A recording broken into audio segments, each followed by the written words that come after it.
Tiago 1, verso 1.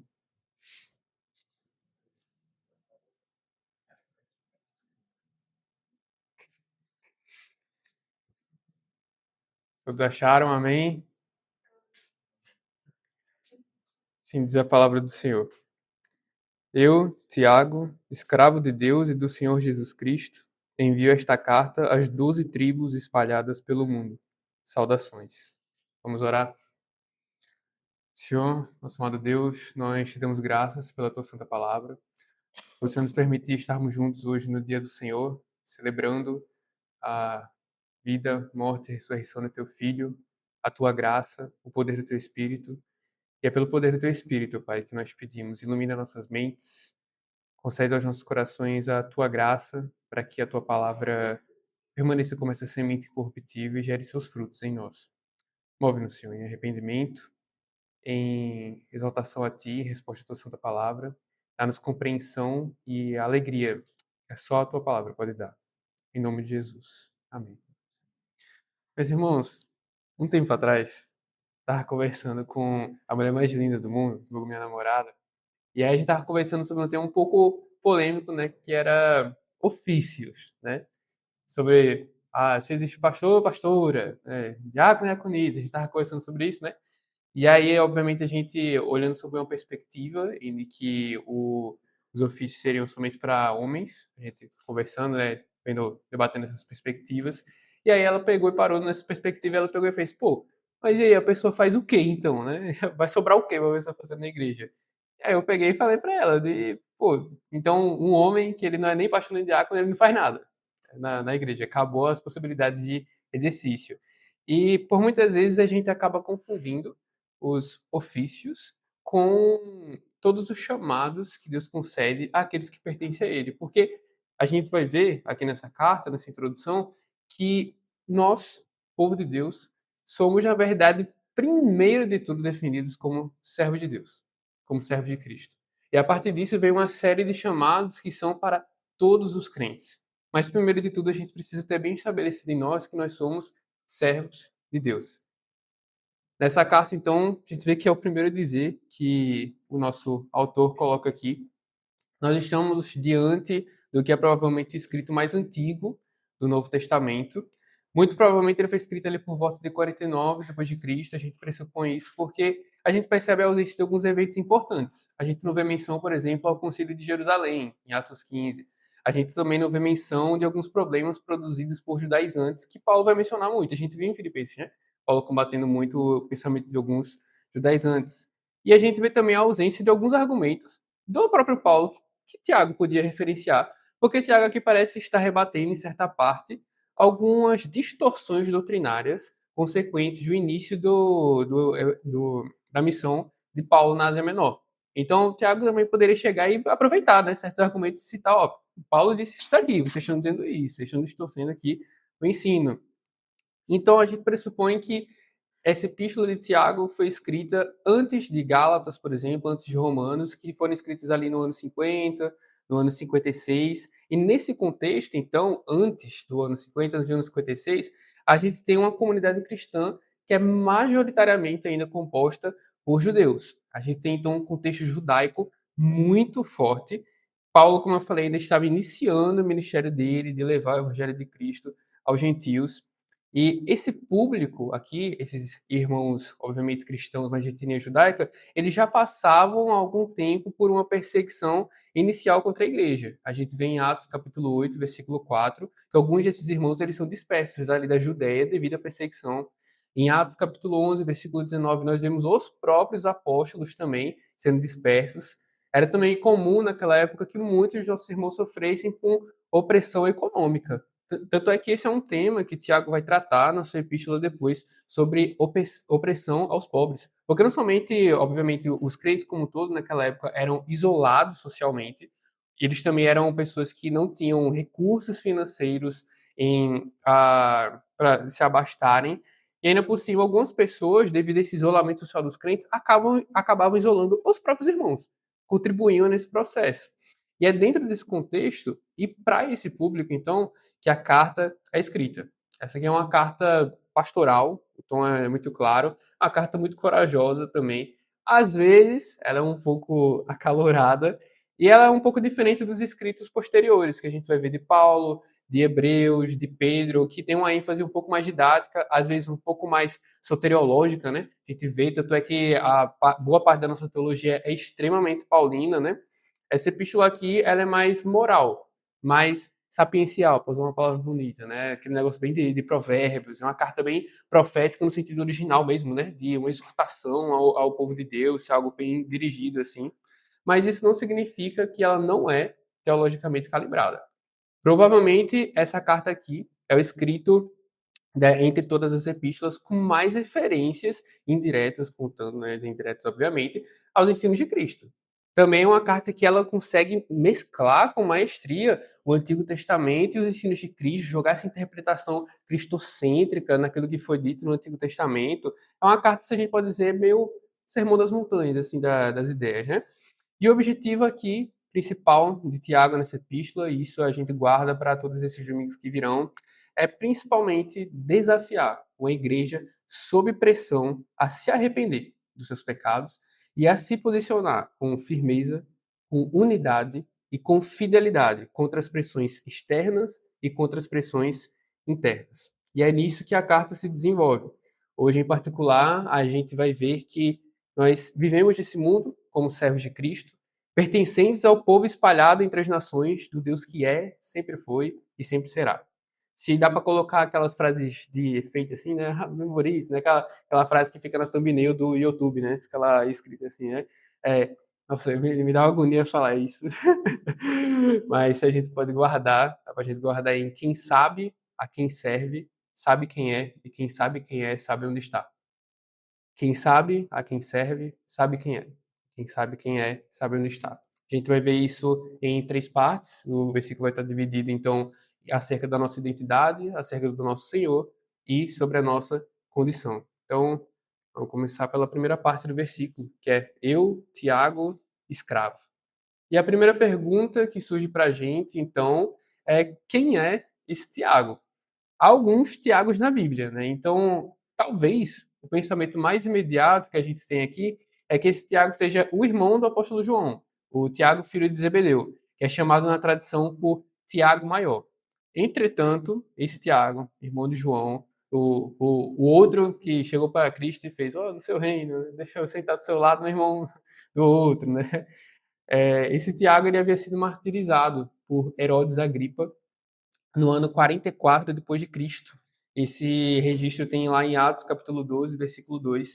Então, infelizmente, o irmão do apóstolo João, ele faleceu muito cedo. E foi um período muito diferente essa época aqui da carta, porque aqui na carta de Tiago já se pressupõe que existiam igrejas formadas.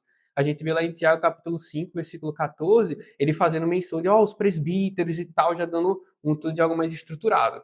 Então, dada a morte de Tiago, irmão de João, e o fato de que esse Tiago aqui, podem perceber, ele só se identifica pelo nome, precisaria ser uma pessoa muito conhecida. Não tem mais nada, só tem Tiago. E o resto que ele coloca um pouquinho mais de humildade dele, né? De escravo, de servo, né? Mas o único Tiago desse período com autoridade para escrever essa epístola e se identificar só pelo nome dele é Tiago, irmão de Jesus Cristo, filho de José e filho de Maria. E aqui é inevitável, a gente acaba tocando, ao entrar na carta de Tiago, em alguns pontos dogmáticos do catolicismo romano. Por exemplo, a ideia de que Maria ela sempre foi virgem. Né? Ela é a virgindade perpétua de Maria, né? Usando o termo completo. Sendo que o texto bíblico é muito claro. Né? Lá em Mateus capítulo 1, versículo 25, nós vemos Mateus usando um hebraísmo, né? Quer dizer que José não conheceu Maria até o nascimento de Cristo, né? Que era um termo utilizado justamente para essas relações íntimas. Então, Mateus coloca lá em Mateus capítulo 1, versículo 25, induzindo justamente ao pensamento de que depois do nascimento de Cristo, José e Maria tiveram uma vida normal, uma vida lícita de um casal. Tanto é que, sem problema nenhum, lá no capítulo 3, versículos 55 e 56 de Mateus, ele registra que Jesus foi até Nazaré e as pessoas de lá ouvirem as palavras dele e ficaram assustadas assim com o poder e a sabedoria de Cristo, né? E eles começam a questionar: não é esse o filho do carpinteiro? Conhecemos Maria, sua mãe, e também seus irmãos, Tiago, José, Simão e Judas. todas as suas irmãs moram aqui entre nós. Marcos capítulo 6, versículo 3 registra a mesma fala. Tanto é que Paulo, lá em Gálatas capítulo 1, versículo 19, vai identificar esse Tiago aqui como Tiago, vírgula, irmão de Jesus. Sem problema nenhum.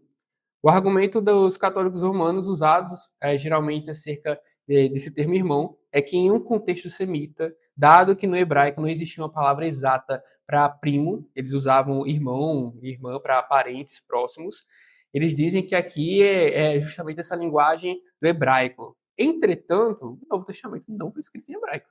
O Novo Testamento foi escrito em grego, e em grego nós temos dois termos diferentes para isso. A gente tem adelphoi para irmão, e a gente tem anepsios para primo. Então, você pode ver aí na sua própria Bíblia, eu acho que acredito que aqui tem pessoas com mais de uma tradução, que todas as traduções estão colocando aí irmão. Tranquilo, em cada um desses textos que foram mencionados. A gente vê então que não era só Tiago. A gente tem Tiago, mais três irmãos homens e ainda tinham as irmãs de Jesus. E João fala acerca deles, no capítulo 7, versículo 5 do seu evangelho, que durante o ministério de Jesus, nenhum deles cria que ele era o Cristo. Nenhum. Eram todos descrentes enquanto Jesus estava aqui no seu ministério terreno. Nenhum deles acreditaram. Não é à toa que nós vemos na crucificação de Jesus acontecendo o quê? Jesus entregando Maria aos cuidados do apóstolo João. E é somente após a ressurreição, no capítulo 1 de Atos, que nós vemos os irmãos de Jesus sendo mencionados entre os crentes. E nós acreditamos que isso aconteceu após Jesus aparecer particularmente para Tiago. Paulo registra em 1 Coríntios, capítulo 15, versículo 7, que após a ressurreição, Cristo apareceu para diversas pessoas, mas uma dessas pessoas que Paulo menciona em particular é que Cristo apareceu para Tiago. E daí por diante, nós temos um grande testemunho de conversão do descrente irmão do próprio Cristo, que agora, pela graça, se tornou um líder da igreja em Jerusalém. E aqui também é outro ponto, falando de Tiago, que a gente toca na dogmática do catolicismo romano, que é essa ideia do papado romano. Primeiro, com relação a essa ideia de uma centralidade em Roma, também não é isso que a gente vê na Bíblia, né? Na verdade, o centro geográfico da igreja, seu início, não era Roma, era Jerusalém. Foi lá o Pentecostes, foi lá que a igreja surgiu, foi lá o epicentro, né, de onde tudo se espalhou, foi lá o primeiro concílio, e falando no primeiro concílio, esse concílio que estavam os apóstolos, incluindo Pedro, que eles dizem ser o primeiro papa, o primeiro líder da igreja, o líder supremo. Nesse concílio, é Tiago quem rege a discussão e que, após o próprio Pedro contribuir, é Tiago quem pronuncia as palavras finais. É Tiago quem discerne tudo que havia sido dito. É Tiago que dá o veredito. Então, isso não condiz com a ideia romana de Pedro como um supremo líder, muito menos o conceito papal, porque, gente, existe uma diferença entre afirmar que fulano era um líder e que fulano é um papa. Porque o Papa ele tem certos atributos especiais que o catolicismo criou, então não é somente um líder, é um líder com poderes assim extras, né? Em Gálatas, capítulo 2, versículo 9 a 10, Paulo vai identificar esse Tiago como apóstolo e como coluna da igreja. E ele coloca esse Tiago junto com Pedro e com João, sendo que ele ainda por cima cita Tiago primeiro, como quem tem uma primazia em relação a esses dois. O próprio Pedro, após ser liberto miraculosamente da prisão, quando ele vai até os irmãos, ele pede para que os irmãos anunciem a sua libertação, primeiro para Tiago e depois para todos os irmãos. E ainda por cima, existe outro ponto aqui também, que acaba sendo tocado, que é a questão do celibato obrigatório do clero, né? A ideia de que uma pessoa que pertence ao clero, a pessoa que é um bispo, no caso deles, né, um padre, ele ter que obrigatoriamente estar aí votado ao celibato, né? Lá em 1 Coríntios, capítulo 9, versículo 5, Paulo fala: Não temos o direito de levar conosco uma esposa crente, como fazem outros apóstolos e como fazem os irmãos do Senhor e Pedro. Provavelmente tanto Tiago como Pedro eram casados. Enfim, são ideias que não se sustentam. A gente vê Flávio Josefo, um historiador judeu do primeiro século, mencionando em seus escritos somente um apóstolo. Não é Pedro, é Tiago. E ele também identifica Tiago como irmão de Jesus. Um historiador judeu. Sem nenhum envolvimento, sem nenhum compromisso com as Sagradas Escrituras. E na história, esse Tiago, então, é reconhecido como Tiago o Justo. Nós vemos um historiador do segundo século, que é Egésimo, sendo citado por Eusébio de Cesareia, descrevendo esse Tiago aqui como um homem de extraordinária piedade, um homem de zelo pela obediência à lei e um homem de devoção singular à oração. Preste atenção no que ele diz aqui acerca de Tiago. Ele fala: Tiago costumava entrar sozinho no templo e ser encontrado ajoelhado e orando por perdão para o povo. Preste atenção, de modo que seus joelhos ficavam duros como os de um camelo por causa da constante adoração a Deus, ajoelhando-se e pedindo perdão em favor do povo. Nós temos um homem aqui, então, conhecido por ser justo, ser íntegro, conhecido pelo seu zelo, pela oração, homem movido em compaixão pelo povo, um líder proeminente do início da igreja, um homem mediador, como nós vimos no Concílio de Jerusalém, um homem sábio, conhecido por ser meu irmão de Jesus Cristo, de sangue, e esse homem se identifica aqui na sua carta como escravo, como servo. Ele podia ter dado a cartada do século, né? Essa é a cartada 2 aqui, né? Eu, Tiago, servo e irmão do nosso Senhor Jesus Cristo, irmão de sangue do nosso Senhor Jesus Cristo. Mas ele não usa qualquer tipo de prestígio familiar para reivindicar a autoridade dele aqui. Ele, na verdade, e aqui é um pouco mais profundo do que a gente acha, mas ele, na verdade, usa a mesma autoridade que tantos outros foram chamados anteriormente. A nossa versão coloca escravo, outras vão colocar servos, e ele ecoa justamente aqui o mesmo chamado de Moisés, de Davi, Tiago, servo, Tiago, escravo. Ele dá um passo de humildade aqui, mas ele também está reivindicando a autoridade para redigir aquela epístola com base no chamado do Deus de Israel, e não em qualquer tipo de qualificação pessoal que Tiago possa ter. Ele teria, então, distintivos importantes para apresentar, mas ele se identifica aqui para o público da carta e para todos nós, lembrando que era um público que sabia quem ele era, por isso que ele só se identifica pelo nome, mas ele coloca aqui que o distintivo dele, a identificação dele, é que ele é comprado. Ele pertence a um dono. Tiago se coloca entre os iguais. Não é à toa que ele é o mesmo que diz aqui no versículo 17 da sua epístola: toda dádiva que é boa e perfeita vem do alto, do Pai que criou as luzes no céu. Nele não há variação nem sombra de mudança. Nós vemos que é a mesma consciência que Paulo tinha falando contra os orgulhos da igreja de Corinto. Paulo diz lá em 1 Coríntios 4:7: pois que direito vocês têm de julgar desse modo? O que vocês têm que Deus não lhes tenha dado?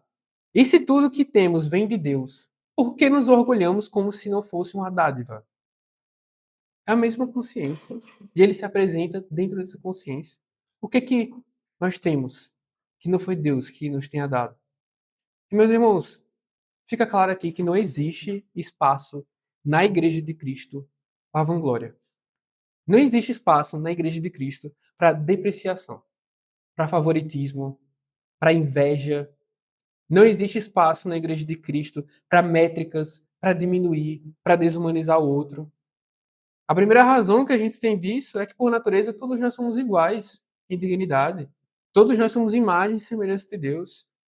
Não é isso que Gênesis 1 diz, que Deus fez todas as coisas, cada um segundo a sua espécie, mas o ser humano, ele fez segundo a sua imagem e semelhança. Nós somos diferentes de todas as criaturas. Deus nos fez completamente diferentes, mas todos carregando a imagem divina em nós. Todos somos igualmente imagem de Deus. A segunda razão que não existe espaço para vanglória é que, apesar de sermos diferentes, nós também somos todos iguais, não somente por dignidade, mas porque somos todos pecadores. Todos, igualmente. Se hoje somos contados entre os salvos, nós sabemos que não é por mérito próprio, é pela graça de Deus. O que temos de igual é que todos merecem a condenação. Todos são culpados pelo pecado. Tim Keller, falando acerca da criação, ele diz: Deus criou todas as coisas de um modo que tivessem um relacionamento bonito, harmonioso, interdependente, entrelaçado e envolvido. Assim como elementos físicos bem ajustados formam um cosmo ou uma tapeçaria, a relação bem ajustada dos seres humanos forma uma comunidade. Esse entrelaçado é o que a Bíblia chama de shalom, ou paz harmoniosa. Só que, meus irmãos, em um mundo caído, em um mundo imerso no pecado, como que é a relação bem ajustada? Como que é a harmonia? Como que a imagem de Deus pode ser respeitada pelos pecadores em si mesmos? Como que os próprios pecadores podem respeitar a imagem de Deus nos outros? Nós somos totalmente iguais no sentido de que somos quebrados e o mundo quebrado. E nós vemos as consequências disso em muitas coisas que às vezes nós pecamos porque nós somos negligentes frente a essas coisas. A gente vê pessoas desumanizando as outras com base em cor, em sexo, em idade, país, em condição econômica, às vezes dentro da própria igreja. Existem muitos pecados nesse balaio dentro da própria igreja. A gente vê líderes que oprimem seus liderados, líderes que colocam fardos sobre eles. Nós vemos mulheres que são objetificadas pelos irmãos, que são caladas em suas igrejas, que são caladas em suas famílias. Nós vemos irmãos sofrendo discriminação de cor, de etnia. Nós também não reconhecemos os impactos históricos que o racismo teve na vida de alguns irmãos. Nós vemos irmãos em necessidade e nós não estendemos a mão. Nós vemos líderes sendo desrespeitados. Nós vemos casamentos, por o outro lado, nós vemos mulheres sendo caladas em suas famílias. Nós também vemos casamentos em que a liderança do marido é motivo de chacota da parte de sua esposa, à frente dele, pelas costas. E lá se vai o respeito com a imagem de Deus. Meus irmãos, como crentes, o nosso distintivo e a nossa igualdade como irmãos é a graça de Deus e o amor constrangedor de Cristo. Paulo diz lá em 2 Coríntios, capítulo 5, versículo 14 ao 16, de qualquer forma, o amor de Cristo nos constrange, porque cremos que ele morreu por todos, também cremos que todos morreram. E ele morreu por todos para que os que recebem sua nova vida não vivam mais para si mesmos, mas para Cristo, que morreu e ressuscitou por eles. E olha o que ele diz: portanto, dado isso, dada essa obra de Cristo, dado este fato, não avaliamos mais ninguém do ponto de vista humano. É isso que Paulo diz. Meus irmãos, essa é a nossa primeira aplicação. Se enxergue e enxergue os outros sob a lente da palavra de Deus. Se enxergue os outros sobre aquilo que Deus fala acerca de nós e dos outros em sua palavra. Se lembre, todos, incluindo os descrentes de qualquer contexto, de qualquer característica, são imagens e semelhanças de Deus e são dignos de respeito. São pecadores a quem cabe a graça e o amor de Deus. E nós vimos a importância de ter essa consciência nas nossas exposições em Jonas, independente da pessoa. Não é à toa que Paulo, nesse texto que eu acabei de ler, ele continua dizendo o seguinte, no versículo 20: agora somos embaixadores de Cristo. Deus faz seu apelo por nosso intermédio. Falamos em nome de Cristo quando dizemos: reconciliem-se com Deus. Falamos em nome de Cristo quando nós anunciamos. E somos embaixadores para anunciar isso. E ele finaliza dizendo a melhor verdade que a gente pode ouvir nesse dia. Pois Deus fez de Cristo, aquele que nunca pecou, a oferta por nosso pecado, para que por meio dele fôssemos declarados justos diante de Deus. Essa é a razão pela qual a gente não considera mais ninguém segundo a carne. Essa é a razão porque nós somos embaixadores para anunciar essa verdade, que Deus ele busca justamente reconciliar a humanidade consigo e renovar toda a criação. Nós não devemos mais avaliar ninguém do ponto de vista humano. Hoje nós somos embaixadores de Cristo. Nós temos essa mensagem. Nós devemos, na verdade, sonhar com a harmonia, o entrelaçamento, o equilíbrio que Tim Keller falou. E não é isso que nós esperamos ao ler Apocalipse? A gente olha, às vezes, Apocalipse e a gente não se liga de que vai acontecer.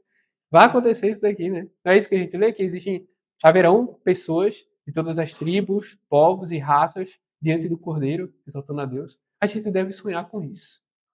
Haverão pessoas diferentes em pé diante do Cordeiro.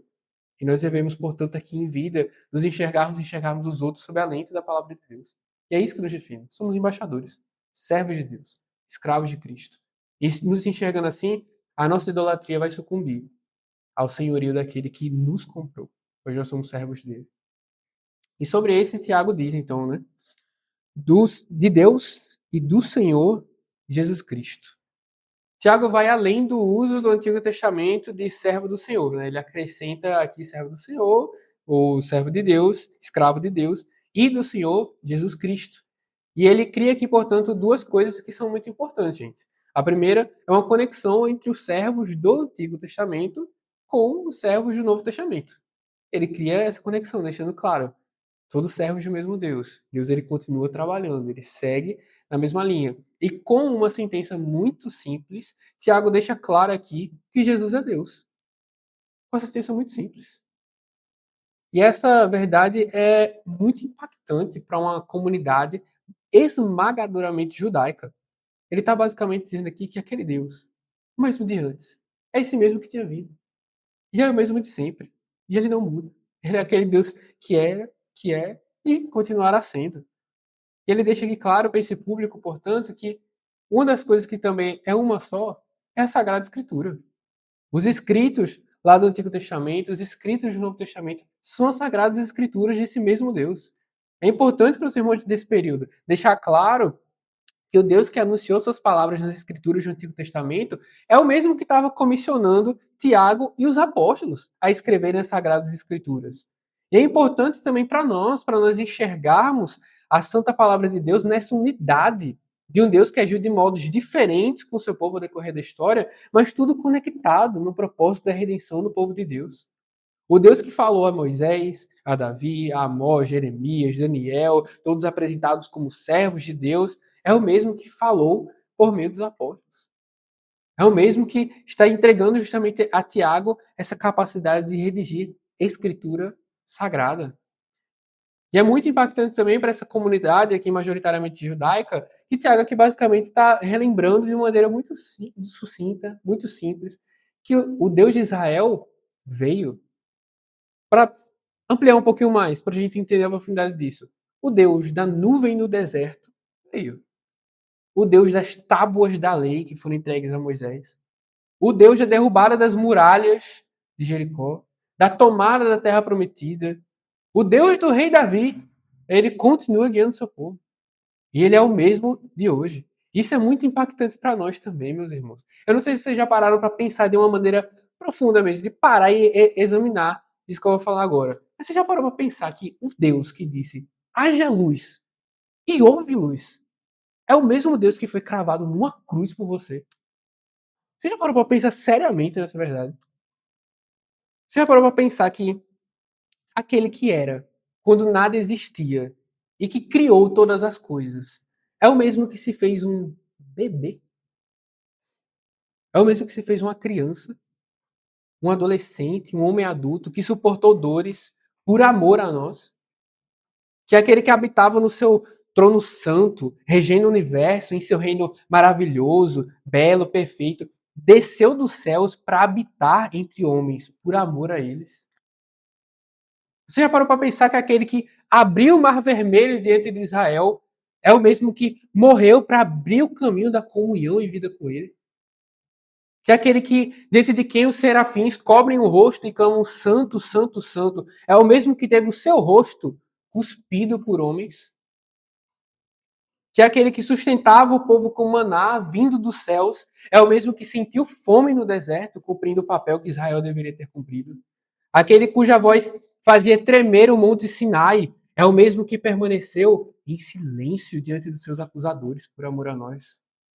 Que é aquele que vestia-se de glória e de majestade, é o mesmo que foi despido e exposto à vergonha diante dos homens? Aquele diante de quem reis e nações são como um grão de pó, é o mesmo que foi julgado por governantes pecadores? Que é aquele que deu fôlego de vida a Adão, é o mesmo que entregou o seu próprio fôlego na cruz por nós? Aquele que fez chover fogo sobre Sodoma é o mesmo que suportou a ira de Deus em nosso favor? Aquele que sustenta todas as coisas, que dá a vida, que tira a vida, que nos permite estarmos aqui respirando nesse exato momento, é o mesmo que andou entre os homens, que falou a língua dos homens e que, não bastando demonstrar tamanho amor por nós, em fazer tudo no decorrer da história para ajuntar os seus, não bastando demonstrar tamanho amor por nós, colocando o tabernáculo para mostrar a presença dele, o templo, os profetas, a palavra, não bastando demonstrar tamanho amor por nós, em se encarnar, em Deus ter carne, Deus ter osso, ele ainda sofreu por nós, se colocando como o altar para satisfazer a sua sede de justiça contra os nossos pecados, para receber a ira pelos nossos pecados em nosso lugar, para nos perdoar, para nos poupar, para nos dar a vida eterna. Aquele rapaz que Tiago viveu a vida ao lado, que Tiago desacreditava, é o mesmo Todo-Poderoso que exerceu misericórdia pela vida do próprio irmão descrente. Meus irmãos, a nossa segunda aplicação é: leia também o Antigo Testamento como quem enxerga Cristo em cada página. E deixe que a grandeza do Senhor regule o tamanho do seu ego. Não olhe para o Antigo Testamento como algo vazio, passou. Olhe como aquilo aponta para Cristo. Olhe para a majestade de Deus citada ali. e regule o tamanho do seu ego. Somos pertencentes ao povo desse mesmo Deus. Somos, tal como Tiago, escravos de Deus e do Senhor Jesus Cristo. Mas não, se o Deus de Moisés, de Davi, de Amós, é o mesmo que andou entre os homens e foi crucificado, então o Antigo Testamento não é um prefácio dispensável. É o mesmo livro sagrado desse Deus. E aí fica a pergunta para nós, né? Como nós lemos o Antigo Testamento na nossa devoção pessoal, né? Como uma curiosidade histórica ou como a revelação progressiva do mesmo Deus que sempre foi, sempre será e nos salvou. Tiago aqui tendo todos os motivos humanos para se apresentar com prestígio, ele se identifica como escravo, então. E esse é o comportamento direto quando você contempla o Deus a quem pertencemos. A autopromoção fica ridícula. Perde sentido, é vazia a autopromoção diante desse Deus. Sabe quando você teme a forma com que você se apresenta diante dos outros, o seu temor em como você reivindica espaço, como você reage quando você não é reconhecido? O remédio para tudo isso não é autocrítica. O remédio para tudo isso é a contemplação do Deus soberano. Quanto maior a nossa visão do Senhor, menor a nossa necessidade de nos engrandecermos. Menor. E isso é o que nós veremos principalmente nas exposições daqui de Tiago. O Antigo e o Novo Testamento unidos, nos chamado para confiarmos em Deus e obedecermos a sua palavra. Esse aqui é o comportamento cristocêntrico de um dos maiores líderes da igreja ao redigir uma carta pastoral. E nós acabamos também de refletir na servidão do próprio Deus. Nós somos comprados por esse Deus eterno. Não é isso que lemos? Que ele morreu por todos, para que os que recebem a nova vida não vivam mais para si mesmos, mas para Cristo que morreu e ressuscitou por eles. E, gente, é a resposta da primeira pergunta do nosso catecismo, né? E a pergunta lá, né? Qual que é a nossa esperança? É chamada de esperança. E a nossa esperança é que nós não somos nós mesmos. E é isso que o nosso catecismo coloca. Nós pertencemos de corpo e alma, na vida e na morte, a Deus e ao nosso Salvador, Jesus Cristo. Tim Keller, quando ele redige o seu comentário, essa resposta do catecismo, ele deixa bem clara a consequência disso, né? Nós não determinamos mais o certo e errado para nós mesmos, porque nós dependemos totalmente do que a palavra de Deus diz. E nós também sempre colocamos primeiro em nossas vidas aquilo que agrada a Deus e aquilo que agrada o próximo. É a servidão humilde. É uma característica da igreja de Cristo, né? Não é isso? Aqui não é um lugar de servidão humilde, onde nós reconhecemos que a mão do Senhor nos fez diferentes, porém iguais em dignidade, igualmente um povo salvo, e não reconhecemos que Deus abençoa cada um de nós diferentemente para a edificação de todos. Ele não concede dons, capacidades, talentos completamente diferentes para todos nós, para a edificação do corpo de Cristo. Não é isso que Paulo diz em 1 Coríntios, capítulo 12, quando ele está falando acerca do corpo de Cristo. Ele fala: o nosso corpo tem muitas partes e Deus colocou cada uma delas onde quis. O olho não pode dizer à mão: não preciso de você. E a cabeça não pode dizer aos pés: não preciso de vocês. Ao contrário, algumas partes do corpo que parecem mais fracas são as mais necessárias. E as partes que consideramos menos honrosas são as que tratamos com mais atenção. Assim, protegemos cuidadosamente as partes que não devem ser vistas, enquanto as mais honrosas não precisam dessa atenção especial. Deus estruturou o corpo de maneira a conceder mais honra e cuidado às partes que recebem menos atenção. Isso faz que haja harmonia entre os membros, de modo que todos cuidem uns dos outros.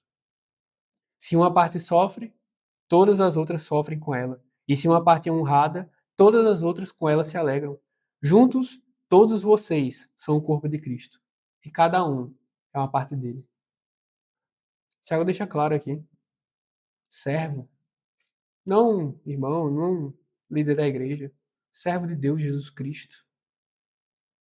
E é com base nesse Deus maravilhoso que Tiago escreve e também nos lembra. Nosso serviço, nossas obras, nossos dons, tudo isso pertence a Deus, é para Deus e para a edificação do corpo de Cristo, para o bem de uns dos outros. Então, prossegue, ele diz: envio esta carta às 12 tribos espalhadas pelo mundo. Saudações. Aqui, gente, é bom deixar claro uma coisa. né? A gente opta pela tradução da Bíblia NVT, que é uma tradução que a gente chama mais dinâmica. Existe uma diferença entre traduções que são formais, ou seja, são traduções que elas se preocupam em traduzir mais literalmente a palavra que foi usada, não necessariamente o significado. A gente pode, à primeira vista, pensar, é melhor uma tradução formal, então, né? Porque está traduzindo palavra por palavra daquele jeito. Mas isso seria melhor se a gente soubesse o significado de todas as expressões e de todas as palavras. Aí seria melhor. Né? Porque, por exemplo, a gente tem alguns salmos que numa tradução literal teria um trecho lá que diria: O Senhor é o meu chifre. Vai ficar todo mundo, né? Como assim? O Senhor é o meu chifre. Mas se a gente falar, por exemplo, de uma tradução que coloca: O Senhor é a minha força. Aí faz mais sentido, correto? E aqui a NVT, então, sendo essa tradução que busca deixar mais claro o significado para a gente, opta por colocar as 12 tribos espalhadas pelo mundo. Porém, outras traduções vão colocar aí na diáspora ou na dispersão. E aqui, esse linguajar que Tiago está utilizando, ele se refere a judeus cristãos convertidos e com eles também gentios, expressando essa realidade unificada do povo de Deus. Nós somos o povo de Deus, judeus e gentios, espalhados na dispersão. Não é à toa que Tiago, no Concílio de Jerusalém, lá em Atos 15, ele vai falar da reconstrução da casa de Davi como sendo para que nós, gentios, busquemos ao Senhor. Pedro, em sua primeira carta, no seu primeiro versículo, ele vai usar uma expressão nesse mesmo sentido, falando dessa vez para um público majoritariamente de gentios. Pedro ele vai dizer: Pedro, apóstolo de Jesus Cristo, aos eleitos que são forasteiros da diáspora. Depois do capítulo 2, ele segue dizendo para esse público: vocês, porém, são povo escolhido, reino de sacerdotes, nação santa, propriedade exclusiva de Deus. Antes vocês não tinham identidade como povo, agora são povo de Deus. Antes não haviam recebido misericórdia, agora receberam misericórdia de Deus. Meus irmãos, isso é maravilhoso. Nós olhamos para trás do Antigo Testamento, nós olhamos para frente do Novo Testamento e nós devemos enxergar nessas páginas o conglomerado do povo santo de Deus, a junção do povo santo do Senhor, do qual nós fazemos parte. Nossos pais na fé, nossos irmãos na fé, somos parte dessa narrativa histórica do povo do Senhor. Nós não somos algo separados. Nós, na verdade, não devemos ter essa visão meramente histórica, mas espiritualmente presentes, participantes escatológicos desse povo de Deus de todas as eras. Paulo fala lá em Gálatas 3, versículo 26 e 29, filhos de Deus mediante a fé em Cristo Jesus. Porque todos vocês que foram batizados em Cristo Jesus, de Cristo se revestiram. Assim sendo, não pode haver judeu, nem grego, nem escravo, nem liberto, nem homem, nem mulher, porque todos vocês são um em Cristo Jesus. E se vocês são de Cristo, são também descendentes de Abraão e herdeiros segundo a promessa. Somos povo do Senhor. Ele fala então espalhados pelo mundo, né, essas 12 tribos que ele usa aqui. Ele diz que essas 12 tribos estão espalhadas pelo mundo ou na dispersão, né, ou na diáspora.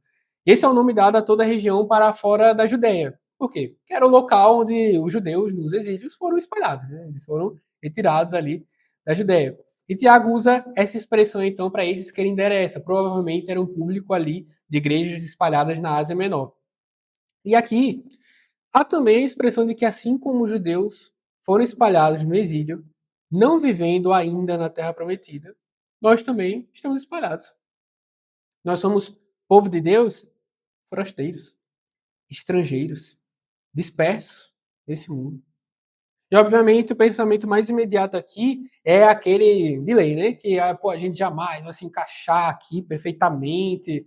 Porém, lembremos que, apesar de ser uma verdade, nós não somos chamados a nos alienarmos aqui. Não existe um chamado ao isolamento, ao escape, abandonando ou amaldiçoando aquilo tudo que o próprio Deus não abandonou, mas busca redimir. O Deus que enviou seu Filho para redimir e restaurar tudo isso é o mesmo que nos convoca a sermos embaixadores. Somos estrangeiros, dispersos, mas chamados como embaixadores daquele que está redimindo todas as coisas.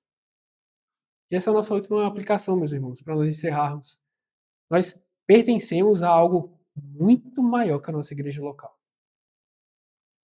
Somos pertencentes a algo muito maior que meramente a igreja da Nova Cidade, as igrejas batistas, algo muito maior.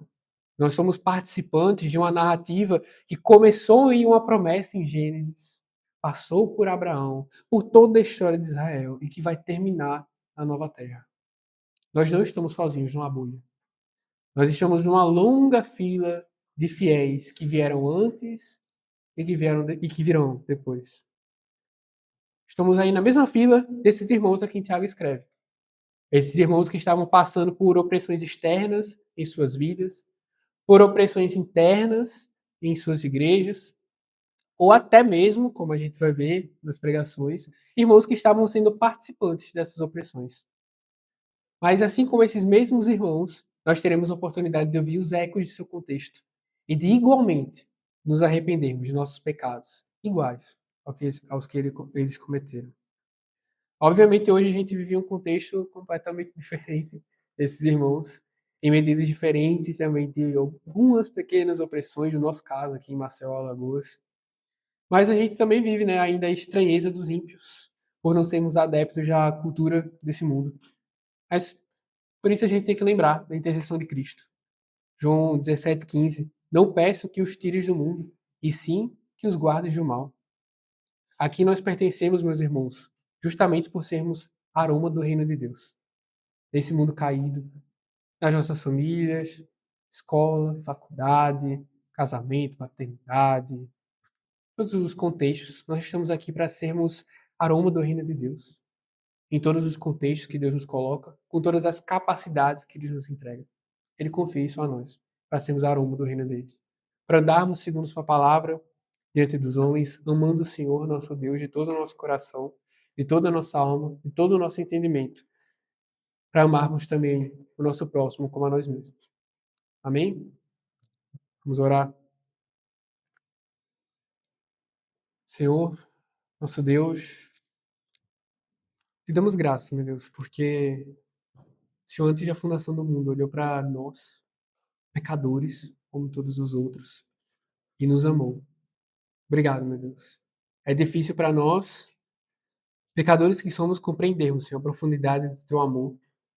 Compreendemos o teu amor incondicional. Nós pedimos, Senhor, aumenta a nossa compreensão, aumenta a nossa confiança, a nossa fé no teu amor, na tua graça. Dá-nos a graça, meu Deus, de nos dirigirmos à tua sagrada escritura e contemplarmos que é o Senhor falando. São palavras suas, inspiradas pelo Senhor. Dá-nos a graça, meu Deus, de contemplarmos no Antigo ou no Novo Testamento a tua atuação maravilhosa de um Deus que não muda. Deus da graça, do nosso Deus que enviou o seu Filho, nosso Senhor Jesus Cristo. Te pedimos, Senhor. Dá-nos a graça também de agirmos como servos, de reconhecermos que somos esses servos de Cristo, servos de Deus, Deus escravos, Senhor, porque o Senhor nos comprou ao preço do próprio sangue do Cordeiro maravilhoso. Dá-nos a graça de servir, capacita-nos, dá-nos a graça, Senhor, de olharmos para os dons, talentos, tudo que o Senhor nos entrega e percebermos que isso não é para a nossa vanglória, mas é para o benefício do corpo de Cristo. É para que sejamos embaixadores desse mundo caído, para que, como estrangeiros, possamos anunciar que está vindo o reino celeste. Pedimos, Senhor, capacita cada um de nós, dá-nos amor uns pelos outros, a graça de enxergarmos a nós mesmos e aos nossos irmãos da maneira como devemos e de atuarmos em respeito ao corpo maravilhoso de Cristo Jesus, em benefício dos nossos irmãos e como o servo dos servos agiu por nós, o nosso Senhor Jesus Cristo. Em nome dele, que te pedimos e te agradecemos. Amém.